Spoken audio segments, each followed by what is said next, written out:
තේජනයක් වෙනවා පුවා බං. ඌගාට පස්සේ උත් එක්ක යමු. ඒ අරු මාවත් දාගෙන යාවිද බං? උද බං උඹත් අරන් තමයි යන්නේ. කියනකොට මරෙන්නේ.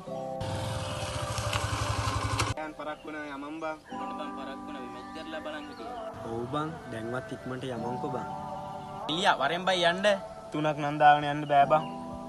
ඒ උඹලා මාව දාලාද යන්නේ බං? හරි කමක් නෑ පරිස්සමට ගිහිල්ලා වරෙල්ලා.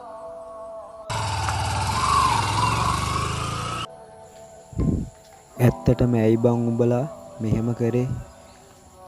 මං හිතුවේ උඹලා මගේ යාළුවෝ කියලා බං. මං හිතුවේ නෑ උඹලා මාව කවදාවත් කපලා යාවි කියලා බං. ඒ බං වීඩියෝක් කරේ වරේ යන්න. අඩෝ මං හිතුවේ බං උඹලා මාව දාලා ගියා කියලා බං. පිස්සුද බං උඹව දාලා යන්න මැරෙන්න ගියත් උඹව අරන් යන්නේ බං. අඩෝ උඹ ගනින් බං බයික් එක. Karen karata ata daගෙන එක බිලි පිට එක මාළුවම